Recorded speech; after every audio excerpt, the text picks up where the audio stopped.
Señor les bendiga ricamente. Es para mí un placer el poder estar con todos ustedes en esta tarde. Tengo las 6 en punto de la tarde aquí en las Islas Canarias.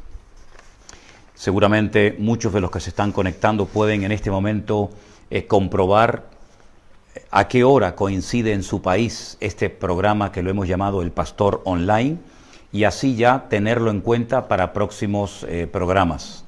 A las 6 en punto de la tarde, compruebe su reloj ahora mismo y sabrá a qué hora empieza El Pastor Online, cuando lo emitimos. No es siempre, pero hoy tenemos la oportunidad de volver a estar juntos, y yo quisiera pedirle a todos ustedes que ya veo que se están conectando, pues me gustaría pedirles que oraran para que en esta tarde, con la ayuda del Señor y con su preciosa y bendita palabra, podamos dar respuesta a preguntas que hemos estado recibiendo en los últimos días. Así es que mientras se van incorporando otros hermanos, vamos a orar y pedir la bendición del Señor para que todo lo que hablemos en esta tarde sea de bendición y podamos ayudar a hermanos, a personas, a ministerios que nos hacen llegar sus preguntas, sus dudas, y bueno, con la ayuda del Señor vamos a ver si podemos dar respuesta a estas preguntas que hemos recibido en los últimos días. Oramos. Padre Celestial, te damos muchísimas gracias, Dios mío, una vez más por este privilegio que nos das de poder estar en directo, donde tantos hermanos se conectarán de diferentes partes del mundo, esperando recibir la respuesta a su pregunta, y también otros que no han preguntado, pero que también tienen el anhelo, el deseo ferviente de aprender más y más de ti, de tu palabra. Pedimos tu ayuda, Señor, pedimos que tu palabra hable, que tu Espíritu Santo nos guíe y nos ilumine y nos dé la sabiduría necesaria para dar la respuesta correcta a la pregunta, Señor, que ese hermano, esa hermana ha hecho y nos ha hecho llegar. Padre, nos encomendamos, nos ponemos en tus manos, en el nombre de Jesús. Amén y amén. Gloria al Señor. Bueno, tengo que decir algunas cositas antes de comenzar a dar respuesta a las preguntas que hemos estado recibiendo en los últimos días. Nos están viendo hermanos de muchas partes del mundo, prácticamente de todos los países de Centroamérica, hermanos de Argentina, de Colombia, de Cuba, de Puerto Rico, de México, y yo sé que hay algunas palabras que a lo mejor para nosotros en España son normales y por eso las utilizamos, palabras que a lo mejor en otros países pues a lo mejor significan otra cosa, o incluso a lo mejor ni las mencionan. Mire, si yo estuviera hablando única y exclusivamente, por ejemplo, a hermanos de Argentina, yo evitaría utilizar ciertos y determinados términos, ciertas y determinadas palabras, que sé que a lo mejor a los hermanos de Argentina le pueden tal vez ofender o resultar chocante. Pero el caso es que yo no estoy hablando única y exclusivamente a hermanos de Argentina, sino que hay de Colombia, de México, de Panamá, de Honduras, de Puerto Rico, de muchas partes del mundo. Por lo tanto, es prácticamente imposible, mientras uno está hablando, tener en cuenta: esta palabra no la puedo decir porque aquí ofende, la otra palabra tampoco porque allá ofende. Por lo tanto, mis queridos hermanos, lo que yo hago cuando voy a utilizar un término, una palabra, voy directamente al diccionario de la Real Academia Española. Y entonces busco esa palabra, busco ese término, y si el diccionario, repito, de la Real Academia Española me da, vamos a decir entre comillas, la libertad de poder utilizar esa palabra, yo la utilizo. Entonces quiero que tengan, por favor, la paciencia y la madurez, más bien la madurez que la paciencia, de entender que cuando uno habla a muchas naciones y a cientos y a miles de personas al mismo tiempo, es imposible, es totalmente imposible, no utilizar a lo mejor algún término que en algún país, en alguna nación, pues sea chocante. Por ejemplo, una hermana me ha mandado un correo donde dice que hay una palabra que yo suelo utilizar que no la use más, porque es una palabra que suena feo. Yo voy a darles la definición de esa palabra y después les voy a decir de qué palabra se trata. Escuchen bien, por favor. Dicho o hecho totalmente absurdo, equivocado o carente de lógica o de sentido. Voy a volver a repetir la definición de esta palabra, que la he utilizado y la voy a seguir utilizando, porque la definición que me da el diccionario de la Real Academia Española no me impide utilizar esa palabra, porque no es una palabra fea, no es una palabra que no se puede utilizar. Y la vuelvo a repetir, dicho o hecho totalmente absurdo, equivocado o carente de lógica o de sentido. Otra definición que me da el diccionario de la Real Academia Española sobre esa palabra es cosa que excede, repito, cosa que excede los límites de lo común o de lo ordinario. La palabra en concreto es disparate. Esa palabra no es una mala palabra, por lo tanto yo la puedo utilizar con total libertad. Y disculpen si la palabra disparate en algún país de algún hermano que me está escuchando o viendo en esta tarde resulta malsonante, pero he leído en 2 ocasiones la definición, repito, del diccionario de la Real Academia Española para dejar bien claro que la palabra disparate no es una mala palabra. Por lo tanto, la primera pregunta que me hace un matrimonio, aunque es una pregunta que me han hecho en otras ocasiones, es ¿qué opino yo acerca de los pactos dentro de la iglesia? Concretamente me hacen referencia a un pacto que tienen que hacer los que se quieren hacer miembros de esa congregación donde estos hermanos están asistiendo. Un pacto que tiene que durar hasta la muerte y que nada lo puede romper. Un pacto que se tiene que hacer con el pastor, con el liderazgo, donde se comprometen de por vida a pagar sus diezmos, sus ofrendas, en fin, todo esto que ustedes ya conocen perfectamente. Mi opinión particular, y recurro a la palabra susodicha, es un auténtico disparate, una auténtica barbaridad. Usted no tiene que pactar absolutamente con nadie. Yo sé que en ciertos y determinados círculos evangélicos, esto de pactar con el apóstol, con el profeta, con el pastor o con ciertos y determinados líderes, yo sé que es el común denominador. Pero vuelvo a repetir, esto es un disparate. Usted no tiene que pactar con nadie, y menos hacer un pacto hasta la muerte y de comprometerse en pagar sus diezmos y sus ofrendas en esa congregación. Vamos a ver, a mí esto casi me suena a chantaje. Una de las cosas que yo tengo clarísimo, siempre lo he tenido clarísimo y cada vez más, es que las ovejas tienen un dueño. Y el dueño de las ovejas, es decir, el dueño de su vida y de la mía, se llama Cristo Jesús. Él es el amo, Él es el dueño de nuestra vida. Y el último pacto, el pacto de sangre, que lo recordamos de vez en cuando en nuestras congregaciones, tomando pan y vino, ese es el último pacto. Usted no tiene que pactar con nadie. Y si ha hecho algún pacto, ya lo puede estar, desde mi punto de vista, rompiendo, porque eso es una barbaridad y usted no tiene que comprometerse con el hombre. Repito, usted no tiene que comprometerse con ningún hombre, llámese pastor, obispo, reverendo, apóstol o como se quiera llamar. Usted no tiene que pactar absolutamente con nadie. Y lo curioso es que siempre en estos pactos, siempre está el factor económico. No podía ser de otra manera. Parece ser que sin dinero no hay bendición. Parece ser que sin dinero no hay pacto. Bueno, pues mire, le voy a ser muy claro. Esto no es bíblico, esto no es correcto y usted no tiene que tener ningún temor de decirle a esa persona, yo no tengo que pactar con usted para ser miembro de esta iglesia. Y si a usted no lo aceptan en esa congregación porque no quiere pactar, hacer un pacto hasta la muerte con ese señor, pues ya sabe lo que tiene que hacer. Se busca otra iglesia y aquí no ha pasado nada. ¿O es que esa es la única iglesia que existe sobre la faz de la tierra? En fin, yo le estoy siendo muy claro porque la verdad es que me duele muchísimo ver a creyentes con miedo, con temor, que pierden la paz, intranquilos, porque este tema de los pactos pues se ha infiltrado, ya digo, en algunos círculos evangélicos y me parece realmente lamentable. Parece esto más bien la Edad Media que pleno siglo XXI.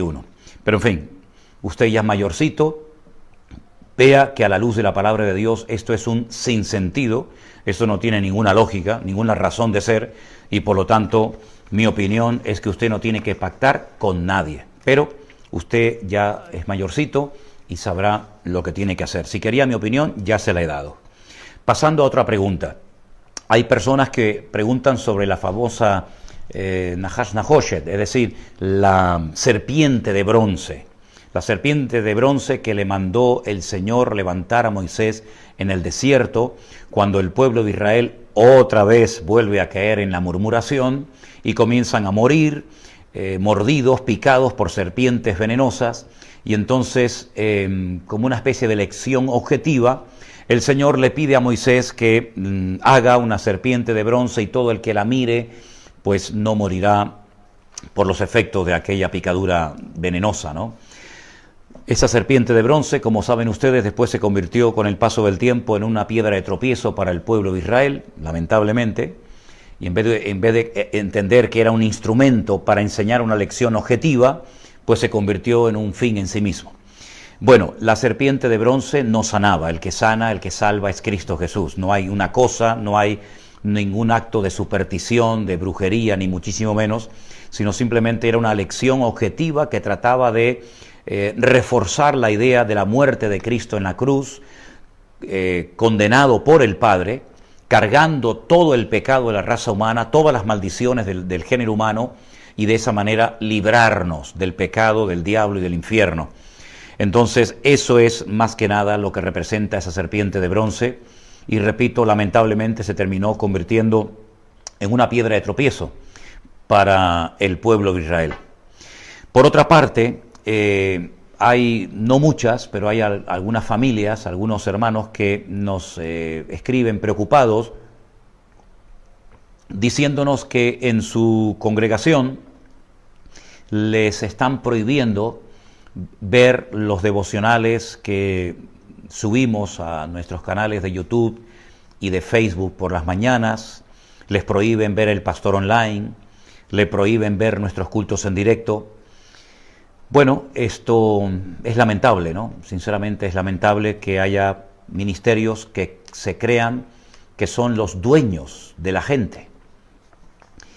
Yo soy muy claro con estas cosas, yo creo que ya somos mayorcitos, la conversión, el ser miembros de una iglesia no tiene por qué anular el sentido común ni nuestra libertad individual, y si usted está en una congregación donde le prohíben ver estos cultos, estos programas, estos devocionales, pues yo estoy seguro que si usted ora al Dios vivo y verdadero, el Señor le va a mostrar otra vez que esto es otro disparate de tantos y tantos que lamentablemente oímos habitualmente.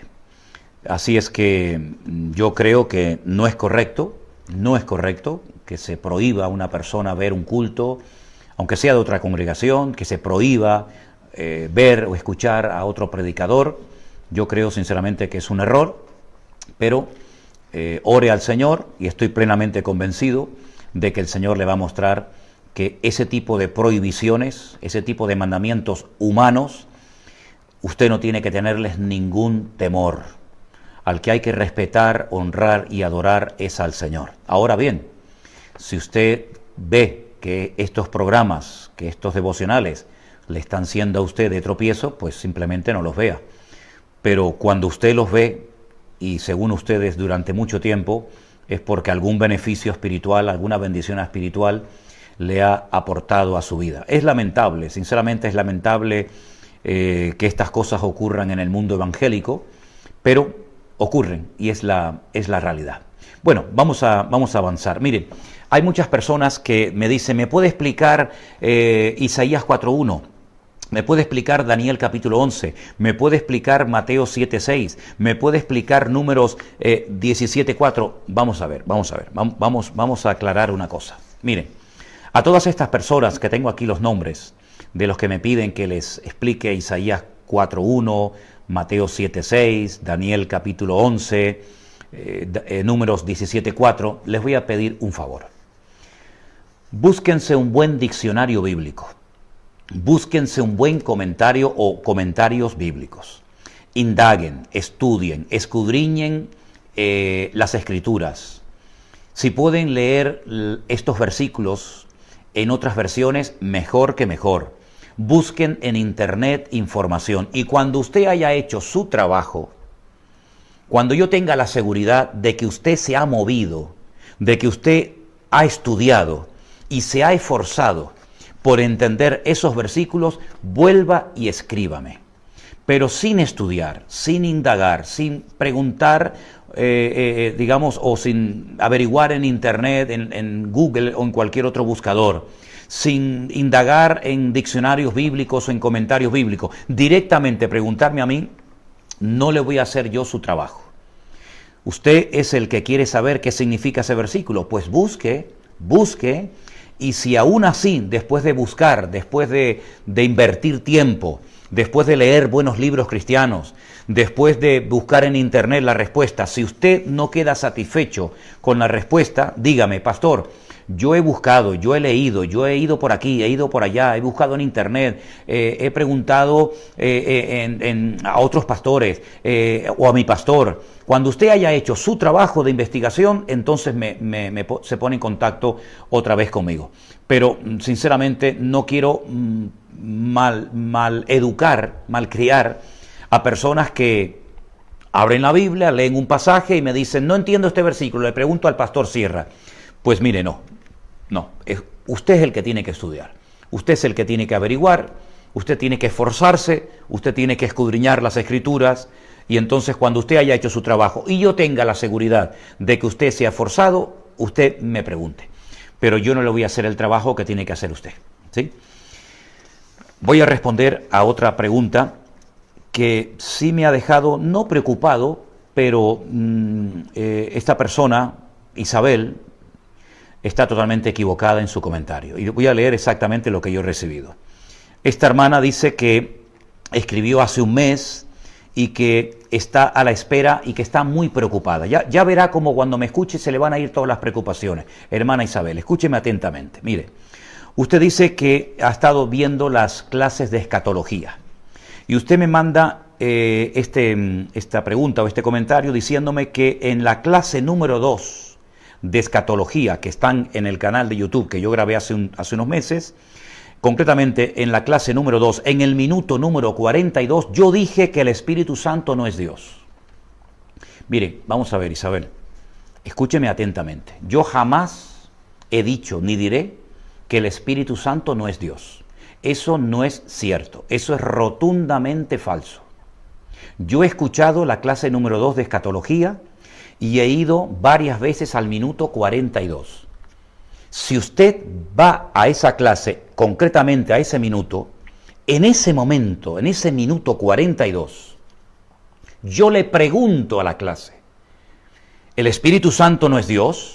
Y la congregación o la clase, los estudiantes que estaban en ese momento allí, dicen, sí, claro, el Espíritu Santo es Dios. Yo no afirmé que el Espíritu Santo no es Dios, yo no dije nunca eso. Yo lo que hice fue una pregunta, porque el argumento era el siguiente. Yo estaba hablando acerca de lo que impide la manifestación del anticristo. Y venía desarrollando el tema de la siguiente manera. Pablo le dice a los tesalonicenses, vosotros sabéis lo que lo detiene, hasta que él, artículo determinado masculino, repito, artículo determinado masculino, él, sea quitado de en medio. Y entonces se manifestará aquel inicuo cuyo el Señor que matará con el espíritu de su boca, ¿verdad?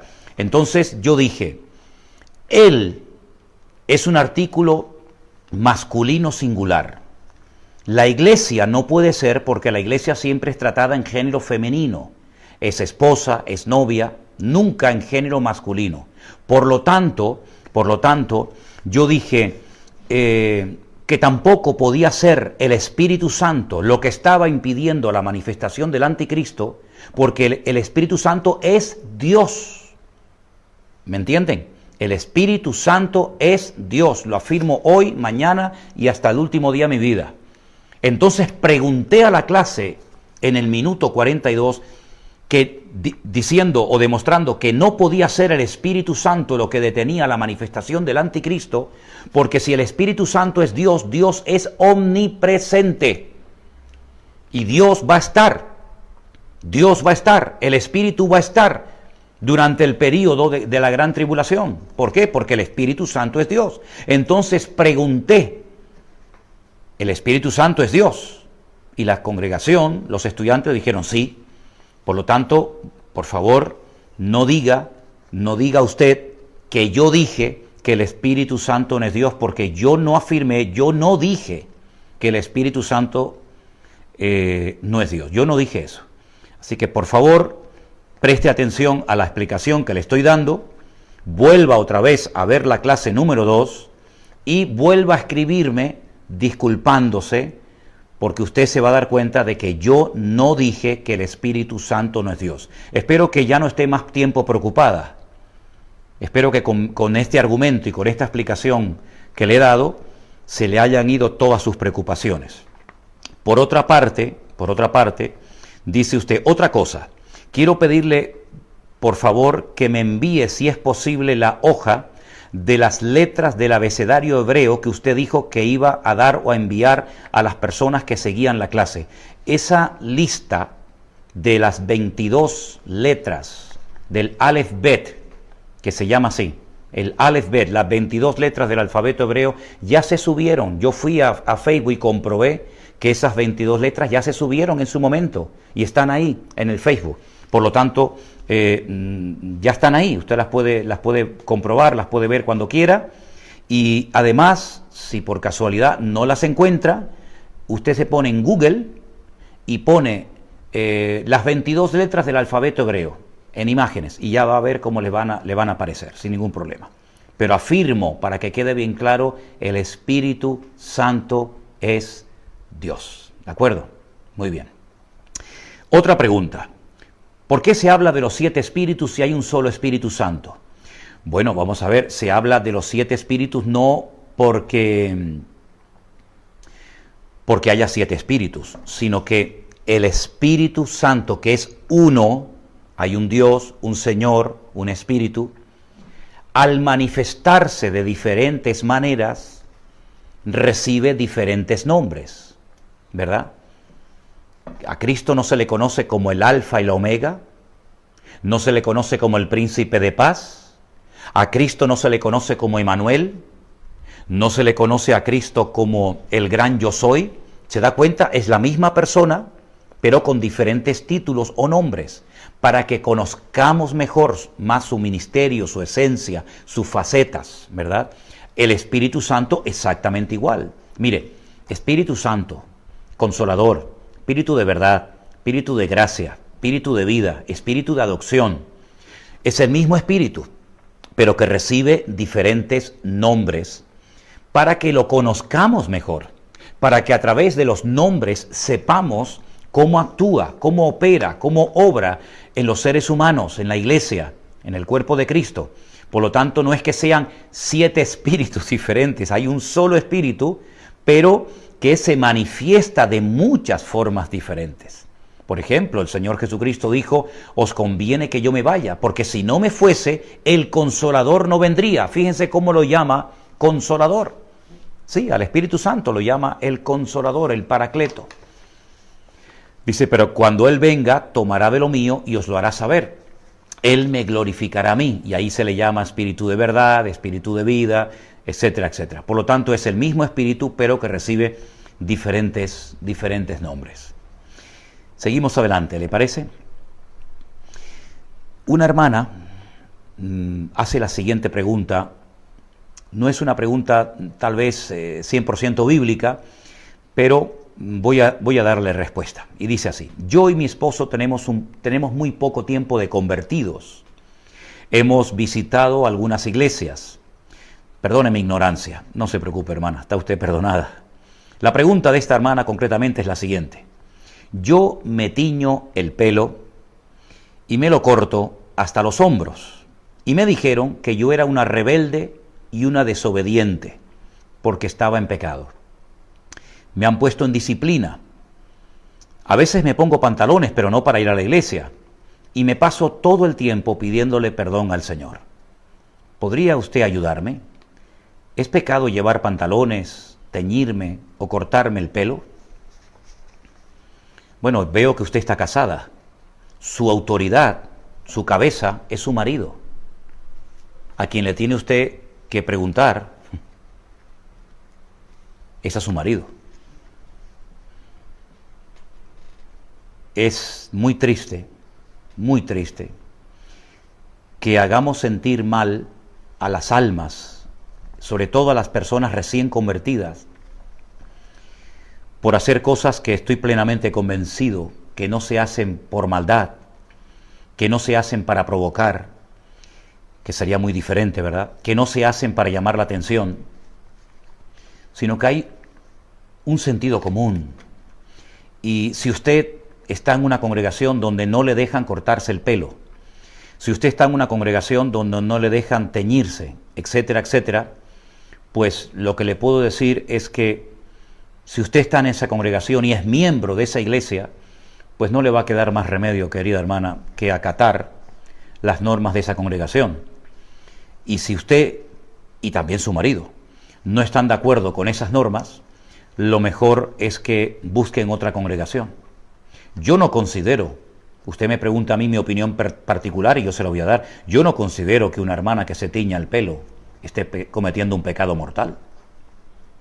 Yo no considero que una hermana que se corte el pelo esté cometiendo un pecado. Yo no considero que esas cosas sean un pecado tan terrible como para llamarla a usted rebelde, desobediente y ponerla en disciplina. Pero lamentablemente, como decía mi abuelo, en esta vida hay para todo, hay de todo tipo de personas.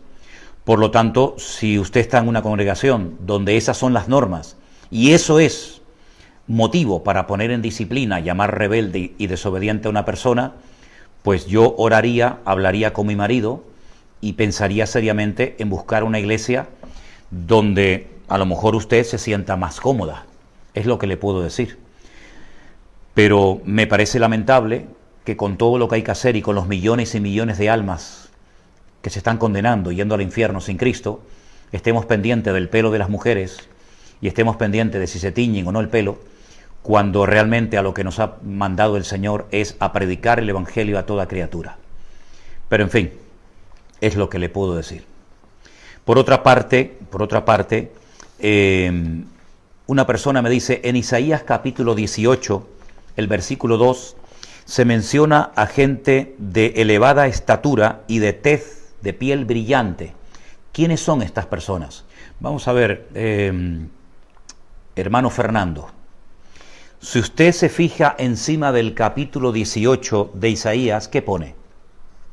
Abra su Biblia si la tiene a mano, por favor. En Isaías capítulo 18, voy a pedirle a todos los que me están viendo en esta tarde, que veo que somos muchos, que abran su Biblia, si son tan amables, en Isaías capítulo 18. Isaías capítulo 18. ¿Lo tienen?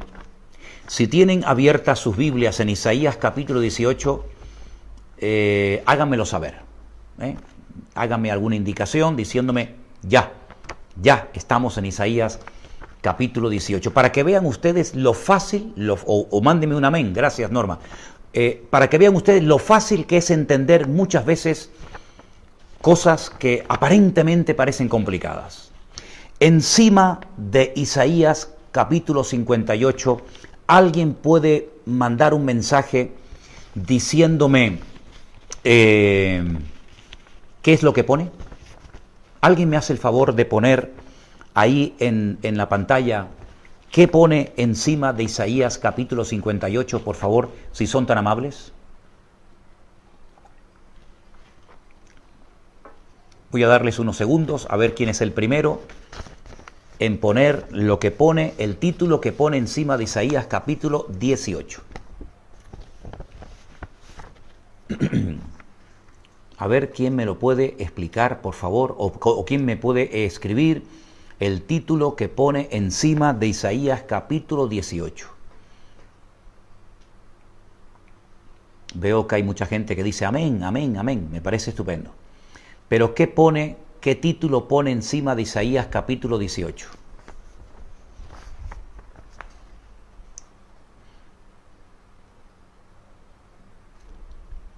Vamos a ver quién es la primera. No, el verdadero ayuno no pone encima de Isaías 18. Eso no es lo que pone encima de Isaías capítulo 18, perdone. El verdadero ayuno, no. Isaías capítulo 18 no pone eso. Encima del capítulo 18. Ahí está, gracias Elizabeth Cáceres, gracias hermana, gracias. Encima de Isaías capítulo 18, se lo voy a poner para que ustedes lo vean, no sé si se ve bien, pone profecía sobre Etiopía. Eso es, Alba Muñoz. Profecía sobre Etiopía. ¿Sí? Entonces la persona dice, esas personas altas y de tez brillante, ¿quiénes son? Si ya se lo está diciendo el título. Es una profecía para los habitantes de Etiopía, un país africano que se conoce como el Cuerno de África, que son de piel brillante, muy altos, muy esbeltos. Pues ahí lo tiene usted la respuesta. Si es una profecía sobre Etiopía que va desde el versículo 1 hasta el versículo 7, usted tiene que leer todo el capítulo, toda la información de dicha profecía que va dirigida única y exclusivamente a Etiopía, país que hoy en día sigue teniendo el mismo nombre. Y ahí vienen los famosos falasha, que son los judíos de piel negra, que se cree que vienen de aquella relación que tuvo Salomón, el hijo del rey David, con la reina de Saba, que venía de Etiopía. ¿Ve? Entonces, respuesta, muy fácil, Etiopía, los etíopes. Entonces, cuando están leyendo un versículo que entra dentro de un capítulo que es monográfico, que es un tema concreto y particular, en el mismo capítulo, ustedes van a encontrar la respuesta a la pregunta. ¿Sí? Bueno, espero que haya quedado lo suficientemente claro. Decirles, hermanos, aprovecho que ahora hay mucha gente conectada, para decirles que me han comentado que el libro de escatología bíblica, escatología, para no confundirles, el libro que se titula Escatología, que lo pueden encontrar en Amazon, ya se ha traducido al portugués, ¿eh? Así es que si hay hermanos de habla portuguesa, ya lo pueden conseguir también. Bueno, voy a la pregunta de un hermano llamado Simón. Y dice, la Biblia condena tajantemente la adivinación y cosas similares. Efectivamente, hermano. No, yo dije Isaías 18, no 58. Isaías 18, no 58. Gracias, María Jesús. Bueno, pues este hermano dice que efectivamente la Biblia condena tajantemente la adivinación y similares. Dice, pero Saúl consultó a una adivina. Sí, pero eso no estuvo bien. El que Saúl haya consultado a una adivina no significa de que podemos consultar a una adivina. Eso está muy mal. De hecho, él había matado a muchos brujos y adivinos en su época. Pero en un momento de desesperación fue y consultó a la adivina de Endor y parece ser que como algo excepcional y la excepción no confirma la regla, se le presentó Samuel, aunque hay otras opiniones sobre dicho pasaje que se encuentra en 1 Samuel 28. Entonces la pregunta de este hermano es, ¿y cuando Jesucristo se transfiguró y se le apareció Elías y Moisés? Vamos a ver, usted espero que no me esté comparando la visita de Saúl a la adivina de Endor con la aparición de Moisés Elías el día que Jesús se transfiguró, porque no tiene nada que ver una cosa con otra. Lo que hizo el rey Saúl estuvo mal. Nunca tenía que haber hecho eso. Lo que hizo el Señor Jesucristo cuando subió al monte a orar y estaba Pedro, Jacobo y Juan como testigos y se transfiguró y de repente se apareció Moisés y Elías, aquello no es ningún acto de brujería ni muchísimo menos. No tiene absolutamente nada que ver. Tenemos al Señor Jesucristo en ese momento transfigurándose y Moisés y Elías se le aparecen. Allí no hay ningún pecado, allí no hay ningún acto raro, allí no hay ninguna invocación de muertos, ni nada que se le parezca. ¿Qué le podemos decir a las personas que creen que los muertos se aparecen y que hablan con ellos? Que no son los muertos, que no son sus familiares que han muerto los que se le aparecen, son demonios que se hacen pasar por esos familiares, por ese abuelo, por esa madre, por ese hijo, por ese pariente, haciéndole creer a esa persona que son sus familiares cuando no son sus familiares. ¿Ve? Jesús no invocó a ningún espíritu. Se apareció Moisés y Elías como algo genuino de parte de Dios, porque todo lo que el Señor hace es auténtico, es genuino, no hay la más mínima duda, pero cuando hay personas no cristianas, faltaría más, cuando hay personas no cristianas que dice que hablan con la abuelita, que murió hace 30 años, o con el primo, o con el papá, o la mamá, o el niño, que se le murió hace un tiempo atrás, pues permítame decirle que no son esos familiares los que se presentan, sino, repito, son demonios que fingen que son esas personas que se presentan como ángeles de luz, porque Satanás tiene la capacidad de incluso presentarse como un ángel de luz y engañar a más de uno, haciendo la misma voz, los mismos gestos, con la misma apariencia de esa persona a la que invocan o a la que están deseando ver. Eso está totalmente prohibido en la palabra. Pero lo que hizo el Señor Jesucristo en el monte de la transfiguración fue genuino. Todo lo que salga de eso no solamente está prohibido, sino que si en algún momento a alguien se le aparece un difunto, repréndalo en el nombre de Jesús. Reprenda en el nombre de Jesús esa aparición, porque eso no es de Dios. Son demonios que se disfrazan como ese familiar que usted quiere tanto y quiere verlo. Por lo tanto, no mezclemos la luz con las tinieblas. Y voy a dar respuesta a una pregunta más. Vamos a dejar preguntas para otro día. Alguien dice, ¿por qué se llama a algunos profetas en la Biblia profetas mayores y menores? ¿Será por la extensión del libro? Vamos a ver, ¿quién llama a unos profetas mayores y profetas menores? En la Biblia no se le llama a ningún profeta mayor y a otros profetas menores. Eso no tiene nada que ver con la Biblia. Es decir, eso es como los hombres clasificaron los libros del Antiguo Testamento por la extensión del libro, no por la importancia. Habacuc, Amós, era un profeta exactamente igual que Isaías o Jeremías o cualquier otro personaje de la Biblia que fuera profeta. Lo que ocurre es que hay profetas que escribieron libros muy pequeñitos, muy cortos. Y hay profetas como por ejemplo Isaías, que escribió un libro muy extenso con nada más y nada menos que 66 capítulos, el mismo número de capítulos que libros tiene la Biblia. Pero esa clasificación de profetas mayores, profetas menores, libros históricos, la ley, etcétera, esos son clasificaciones o grupos que el hombre ha hecho, pero no tiene nada que ver con lo que dice el texto bíblico. Eso es para clasificar unos libros en un grupo, otros libros en otro grupo, pero que son cosas que el hombre ha hecho para ayudarnos a memorizar, a clasificar los libros tanto del Antiguo como del Nuevo Testamento, en libros históricos, libros proféticos, libros poéticos, etcétera, etcétera. Bueno, hay más preguntas, pero si no les importa, las vamos a dejar para otro día. Sigan mandando sus preguntas, queridos hermanos. Tenemos correos.